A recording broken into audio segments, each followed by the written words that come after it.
குரு வணக்கங்கள். வாழ்க வளமுடன். நெக்ஸ்ட் ஜென் நேயர்களுக்கு வணக்கம். நான் உங்க டிஎன்ஏ ஆஸ்ட்ராலஜர் மற்றும் பாரம்பரிய ஜோதிடர் சுப்ரஜா சுரேஷ்குமார். இன்னைக்கு நம்மளுடைய கிரகங்கள் காமிக்கக்கூடிய ஒரு விஷயங்களா இருக்கட்டும், நாம செய்யக்கூடிய செயல்களா இருக்கட்டும், எது தீர்மானிக்குது அப்படிங்கிற ஒரு கொஸ்டின் எல்லாத்துக்குமே இருக்கும். நம்ம வாழ்க்கையில் நடக்கக்கூடிய சில நல்ல விஷயங்களும் சரி, துயரமான விஷயங்களும் சரி, திடீர் அதிர்ஷ்டங்களும் சரி, நம்ம பிளான் பண்ணக்கூடிய விஷயங்களும் சரி, எது தீர்மானிக்குது? இந்த பிரபஞ்சத்தில் நம்ம காமிக்கக்கூடிய நம்ம லக்னத்தில் சுய ஜாதகத்தில் இருக்கக்கூடிய கிரகங்களும் அதனுடைய நட்சத்திரங்களும் தான் முடிவு செய்யுது. ஸோ இன்னைக்கு உங்களுக்காக நான் என்ன மாதிரியான காரியங்களை குறித்து நான் இப்போ பேச போகிறேன் அப்படின்னா, தை மாத பலன்கள். ஒவ்வொரு மாதமும் ஒவ்வொரு கிரகங்கள் அந்தந்த பாவகத்துக்கு மாற்றப்படும். ஸோ மாறினதுக்கு அப்புறமா அதனோட பார்வைகளாக இருக்கட்டும், அந்த கிரகங்கள் எந்த இடத்துல இருந்து நம்மளைய ஆட்டி படைக்குதா, இல்லை நம்மளுடைய செயல்களுக்கு அது ரொம்ப ஃபேவராக இருக்கா, இல்லை நம்ம நினச்ச காரியங்களுக்கு தடையாக இருக்கா அப்படிங்கிறத கண்டிப்பாக ஒரு சூட்சும முறையோட நம்ம அதை கண்டிப்பாக பார்க்கணும். அது எப்படி பார்க்கறது? நம்மளோட சுய ஜாதகத்தை நீங்கள் வெரிஃபை பண்ணணும். ஸோ கோச்சார பலன்கள் எந்த பார்வையிலையோ எந்த பாவகத்திலேயோ இருக்குதோ அது நம்மளுடைய லக்னத்தில் இருந்து அதை நம்ம கிளாரிஃபை பண்ணிக்கணும். கிளாரிஃபை பண்ணுறதோட மட்டும் இல்லாமல் அதுக்கான சிறந்த வழிபாடுகளையும் சிறந்த பரிகாரங்களும்.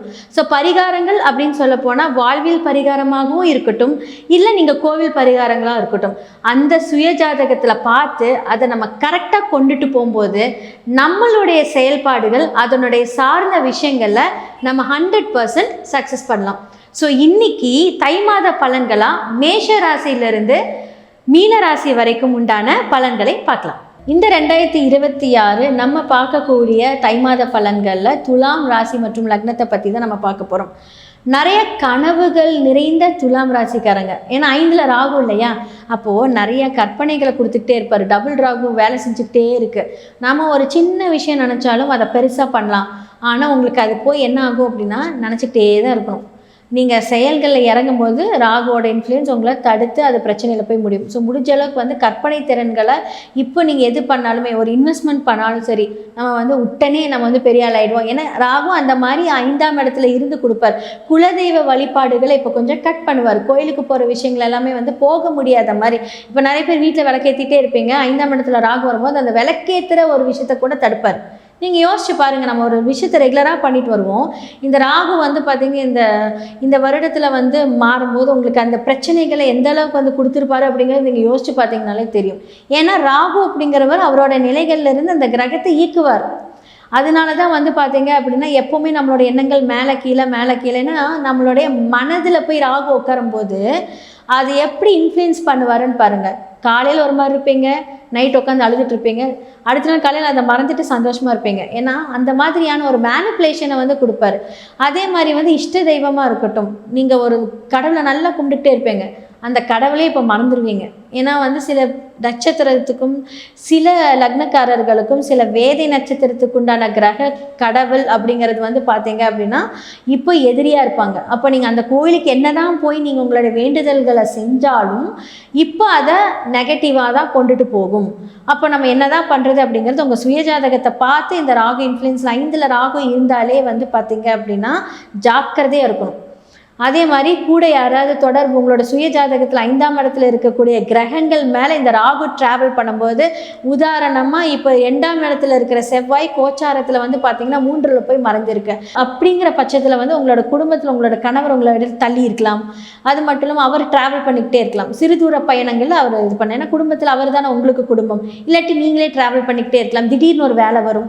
ஸோ இந்த மாதிரியான விஷயங்களை இந்த மாதிரி இந்த தை மாதத்தில் இந்த கிரகங்கள் உங்களை இன்ஃப்ளூயன்ஸ் பண்ணும்.